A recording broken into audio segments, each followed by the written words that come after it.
J'ai vu cette image ce matin sur les réseaux sociaux. Mais quand je patrouille, je me rends compte que cette image a affiché des mauvais résultats. Issa Choroma n'a pas gagné les élections présidentielles pour l'année 2025. C'est encore M. Paul Biya qui a gagné les élections présidentielles pour l'année 2025. J'espère que toutes les personnes qui ont voté pour son excellence M. Paul Biya, tout va bien dans leur vie.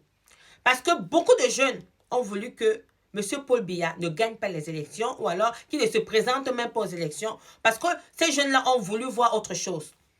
Parce que la majorité de ces jeunes qui sont nés quand Paul Biya est monté au pouvoir il y a de cela quelques années, parce que ça fait 43 ans que M. Paul Biya est au pouvoir, ils n'ont pas vu un changement. Peut-être il y a eu un changement dans le Cameroun, mais dans leur localité, il n'y a pas eu de changement. Moi, pareil, où j'ai grandi, il n'y a jamais eu de changement. C'est-à-dire que les Camerounais qui ont voté pour M. Paul Biya, nous ne sommes pas contre, c'est votre choix. Mais nous avons voulu que quelqu'un d'autre gagne pour voir autre chose, pour que cette personne propose autre chose. Parce que le Cameroun aujourd'hui rencontre des difficultés dans l'électricité. Je ne vais pas cesser de le dire.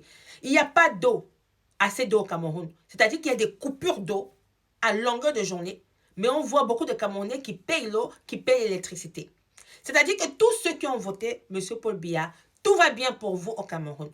C'est-à-dire que quand on coupe la lumière chez vous, vous avez des groupes. Quand on coupe l'eau chez vous, vous avez des forages à côté. Mais ce ne sont pas tous les Camerounais qui ont cette possibilité d'avoir un groupe, d'avoir un forage. Un président peut faire 43 ans au pouvoir. Il n'y a pas de souci. Si ce président-là fait des choses comme il faut. C'est-à-dire que il écoute ce que le peuple dit. Il écoute ce que ses enfants lui disent. Je ne dis pas que M. Paul Biya n'a pas écouté ce que les Camerounais ont dit, mais il y a beaucoup, beaucoup de manquements au Cameroun. Ça me fait tellement de la peine, en fait. Ça me fait de la peine qu'au Cameroun, qu'on rencontre encore des problèmes, des difficultés. Comme la route, il n'y a pas de route. Il y a de cela quelques années, les Camerounais, je dis bien le Cameroun, le grand pays, le Cameroun, avait aidé la Chine quand les Chinois étaient encore au plus bas. Mais on voit où les Chinois sont aujourd'hui. C'est-à-dire que les Chinois font partie des grandes puissances dans le monde entier. Mais nous, les Camerounais, nous sommes toujours en régression. Il y a la corruption. La corruption, c'est partout. Même en France, il y a la corruption. Mais au Cameroun, c'est pire. Il y a la corruption. Il y a la corruption. C'est-à-dire que la corruption a déjà envahi le Cameroun, que les jeunes ont perdu espoir. Les jeunes préfèrent mourir dans la Méditerranée pour aller en Europe. Parce qu'ils se disent que même si j'ai des diplômes, je ne vais pas trouver le travail. Il y a ceux qui travaillent au Cameroun. Ils ont leur chance, comme on dit. Mais il y a beaucoup de diplômés au Cameroun qui ne travaillent pas. Beaucoup de diplômés. Ils vont à l'école, ils ont des diplômes. Mais après, je sais de quoi je parle. Il y a beaucoup de jeunes filles aujourd'hui qui sont allées à l'école. Elles veulent être des avocates, elles veulent être des médecins. Mais aujourd'hui, se retrouvent en train d'être des prothésistes ongulaires, d'être des influenceuses. Ce n'est pas mauvais parce que beaucoup gagnent leur vie avec ça. Mais ce n'était pas leur métier de base. Beaucoup de jeunes filles deviennent influenceuses sur les réseaux sociaux malgré elles parce qu'elles n'ont pas le choix. Elles trouvent leur compte là-bas. Pourtant, à la base, elles ont voulu être des médecins, des avocates, des infirmières, mais il n'y a pas de place. Il n'y a pas de place. Quand tu veux venir, tu frappes à la porte, on te demande qui t'a envoyé. Le Cameroun, c'est un grand pays avec beaucoup de richesses.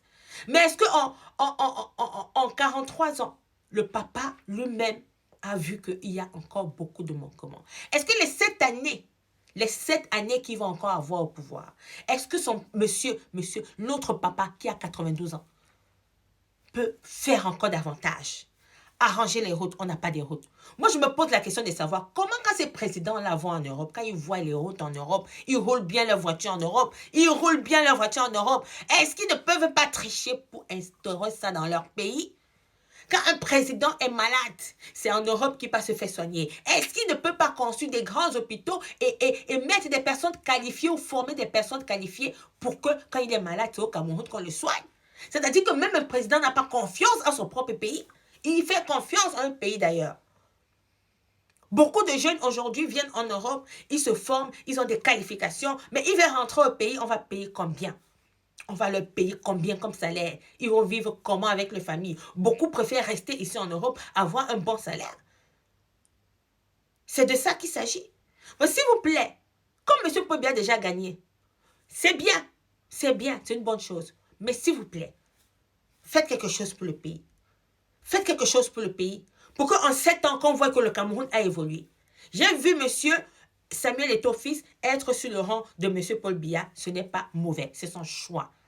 Mais comme on sait que la légende de Samuel Eto'o-Fils, c'est quelqu'un qui a réfléchi, s'il te plaît, Papa Eto'o, est-ce que tu peux donner aussi, tu peux encore ajouter des belles idées pour que Papa Paul Biya puisse faire beaucoup de choses encore au pays? Parce que mon Cameroun, j'ai pitié. J'aurais voulu que mon pays soit aussi comme le pays d'Ibrahim Traoré. Vous voyez ce qu'Ibrahim Traoré fait dans son pays? Je vais parler du monsieur là matin, midi, soir, parce qu'il fait des très bonnes choses. J'ai très mal parce que je veux que mon pays avance. Je veux que mon pays avance. Les Camerounais ont perdu espoir. Les Camerounais sont désespérés. Les Camerounais ont perdu espoir. Ils se disent qu'on va laisser le pays là, chacun fait ce qu'il veut. Ça fait très mal en fait. Ceux qui disent que le Cameroun va bien, c'est parce que vous arrivez à manger matin, midi, soir. Vous savez combien beaucoup de Camerounais souffrent pour avoir à manger. Il y a beaucoup qui ont beaucoup d'argent au Cameroun, mais ce n'est pas tout le monde qui a ce mode de vie-là.